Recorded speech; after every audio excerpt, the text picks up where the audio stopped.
रक्षा सूत्र काहे के लिए? रक्षा करने के लिए माता रक्षा करेंगे हम लोग का। माता रक्षा करेंगे, रक्षा सूत्र मान लेंगे तो माता जी रक्षा कर देंगी, हो गएगा काम खत्म। और दूर करने की जरूरत नहीं है ना।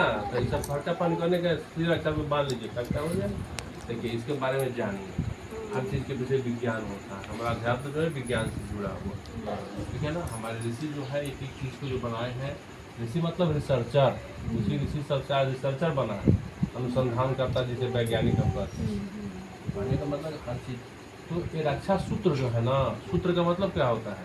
जैसे गणित में सूत्र होता है हिसाब को सोल्व करने के लिए, है ए प्लस बी का होल स्क्वायर, ई थीटा कैस थीटा बिकॉन थीटा होता है ना, जो लोग पढ़े हैं लोग सब जानते हैं सूत्र होता है ना। तो उस सूत्र से क्या होता है, कोई भी मैथ होता है सॉल्व हो जाता है, सॉल्व करने के लिए सूत्र का सहारा लेना पड़ता है, ठीक है। इसी तरह रक्षा जो है सूत्र है, एक नियम है, ठीक है ना जी। इसीलिए अपने हाथ में हम इसको बांधते हैं कि यह रक्षा सूत्र जो है हमें हमेशा दिखाई देता रहे और हमें याद रहे कि हमने क्या नियम क्या व्रत लिया है। धर्मो रक्षते रक्षतः, धर्म उसी की रक्षा करता है जिसकी रक्षा हम करते हैं। जब धर्म की हम रक्षा करेंगे तब धर्म हमारी रक्षा करेगा। जिस हिसाब से आप जिसका देख रेख कीजिएगा, आपके पास एक गाड़ी है तो जिस हिसाब से गाड़ी का देख रेख कीजिएगा उसी हिसाब से गाड़ी आपका भी केयर टेक करेगा। नहीं तो जस का तस छोड़ दीजिएगा तो भी आपको जस का तस छोड़ देगा, ठीक है। इसीलिए जो है रक्षा सूत्र जो है गुरुदेव ने कहा था बेटा एक मेथड है, एक सूत्र है, एक इसी के अनुसार जीवन जिस तरह मैथ को सोल्व किया जाता है उस तरह हमारा मानव जीवन जो है वह किस लिए मिला है, हम इस जीवन को कैसे जिए, इसके हेतु जो मेथड है जो उसको सूत्र कहते हैं, उसी हेतु हम रक्षा सूत्र बांधते हैं, ठीक है ना। रक्षा सूत्र बांधते हैं तो इसके लिए क्या है, तो तीन मेन चीजें हैं, तो ध्यान देना सुनिएगा। तीन मेन चीजें, तीन जग मतलब ज्ञान जग होता है। तीन मेन चीजें हैं, एक चीज है ए बालक पंडित जी बोल रहे हम हैं ना, बैठिए हमारे पास। अरे ऐसे थोड़ा ना भगवान जी खिसिया जाएंगे, अभी बात करिएगा ना, भगवान जी खिसिया जाएंगे, कहेंगे बढ़िया लड़का नहीं है। इसलिए आप क्या करेंगे, आप सूत्र देखेंगे तो क्या है, ये तीन चीजें हैं हमारे अंदर। तो यह जो रक्षा सूत्र है इसका तीन विधान है, तीन इसका सूत्र है। क्या है, एक है सबसे पहली चीज है उपासना, दो नंबर का चीज है साधना और तीन नंबर का चीज है आराधना। यह तीनों सूत्र है। इस तीनों सूत्रों को यदि हम जीवन में उतारें तो भी हमारा जीवन जो है मानव जीवन सार्थक होगा और हम सुखी और संपन्न रह पाएंगे। है आज इसी का अभाव है कि आज इंसान के पास सब कुछ है लेकिन फिर भी सब लोग डिप्रेशन में, कोई सुखी नहीं।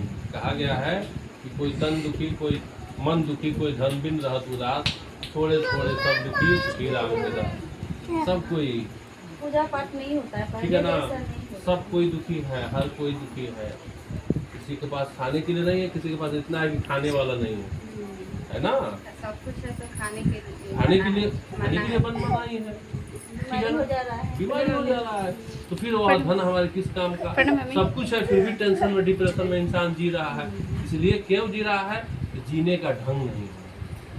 गाड़ी जो है ना, रोड पर गाड़ी चलती है, बाइक है, कार है, कुछ भी उसको चलाने की विधि चाहिए। अब कोई छोड़ा चला लेगा, जो सीखा है ड्राइविंग वही चला सकता है। नहीं कोई देखा देखी बढ़ जाए वो भी तो जो बैठेगा उसको भी मारेगा, अपने भी मरेगा। इसलिए जीवन एक जीने की कला होती है, इसको भी एक सीखना होता है। जीवन जीना यदि आ गया जिस दिन इंसान को, तो जो जीवन जीने की आदत जानते हैं वह जो है कितने मजे में जी रहे हैं, कुछ नहीं है फिर भी जीवन जीते हैं, ठीक है ना। अभी आप लोग यहाँ बैठिए, बहुत सारे लोग हो सकता है इसमें देख रहे होंगे यूट्यूब पर इस समय वृंदावन में संत आए हैं प्रेमानंद जी, जानते हैं हम लोग, उनका सुनते हैं हम वीडियो, सुनते हैं जी हमेशा सुनते हैं। कैंसर है उनको, किडनी फेल है, दोनों किडनी फेल है, ठीक है ना। तो आप कहने का अर्थ है कि आज बताइए कि उनके पास क्या है। कहते हैं कि हमारे अंगूठा की या दस्तखत की कहीं जरूरत नहीं पड़ेगी, हमारे पास 1 रुपया ना बैंक बैलेंस है, ना हमारे नाम पर कोई घर है, ना दुआर है, ना खेत है, ना कुछ नहीं है हमारे पास। हम बिल्कुल ठीक है ना, एकदम फकीर है, बैरागी है, हमारे पास कुछ नहीं है, लेकिन फिर भी सारी दुनिया आज उनके यहाँ लाइन लगी रहती है। 8 बजे शाम से लोग जो खड़ा होते हैं तो 4 बजे भोर में पहुँचते हैं वो, और केवल एक दर्शन के लिए लाखों लोग लाइन में खड़े हैं। बारिश में भीज कर, रात भर जग कर, खूब अच्छा अच्छा बात करते हैं। क्या है उनके पास, क्या काहे आपको अच्छा लगता है, तो बताइए ज्ञान देते हैं। काहे अच्छा लगता है। वो तो ये भी कहते हैं कि हमारे पास ना कोई भभूत है, ना कोई टुटका है, ना कोई शॉर्टकट मार्ग नहीं, आओ इधर फूंक दिए सब कल्याण मस्तु, तुम्हारा कल्याण कर जा, ऐसा भी नहीं करते हैं। ना कोई पर्चा निकालते हैं, ना कोई आपके भविष्य कुछ नहीं बताते हैं। वह केवल सत्य बात की तरफ करते हैं कि जो होगा आपके कर्मों से होगा। निज कर्म फलदाता, कोई किसी के भाग का, सब अपने अपने कर्मों का फल हम भोगते हैं। जो हम किए हैं वही हमारे सामने आएगा, ठीक है ना। यही चीज़ है तो ये चीज़ है। तो 3 मेथड हमारे यहाँ है, एक उपासना, एक साधना, एक आराधना। उपासना का मतलब क्या होता है, हम प्रतिदिन प्रत्येक इंसान को प्रतिदिन भगवान की पूजन अवश्य करना चाहिए।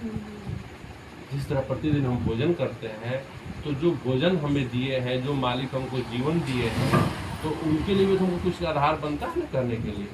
हम रास्ते पर चल रहे हों, हमारा 2 रुपये का कलम गिर जाए, कोई व्यक्ति उठा कर दे देता है कि साहब आपका 2 रुपये की कलम ले लीजिए, तो हम कहते हैं थैंक यू, बहुत बहुत धन्यवाद आपका कि आपने कलम दे दिया। मात्र 2 रुपया के लिए थैंक्स बोलते हैं।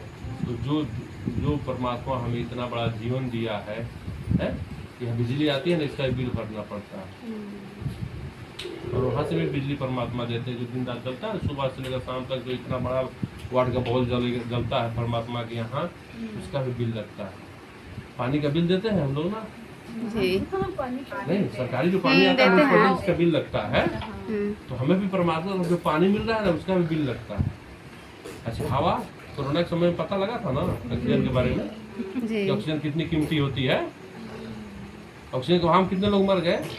अभी आईसीयू में जाइए, पता कीजिए कि 24 घंटा का आईसीयू का क्या चार्ज है। 24 घंटा में कितना रुपए का ऑक्सीजन आप ले रहे हैं आईसीयू में, आपको पता लगता है। और उतना हम लोग 24 आवर इतना दिन तक ले रहे हैं, तो कुछ तो हुआ परमात्मा का।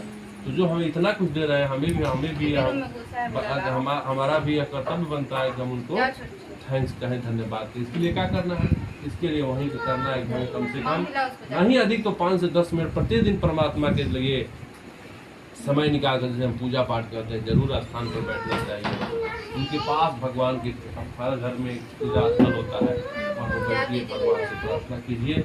इसलिए कि जिसके पास बैठिए ना, उसका गुण ऑटोमेटिक आपके भीतर आता चला जाएगा। जिसके पास बैठना शुरू कर दीजिएगा, आग के पास पहुँचिएगा तो आप कहिए चाहे नहीं, वो आपको गर्मी देगा।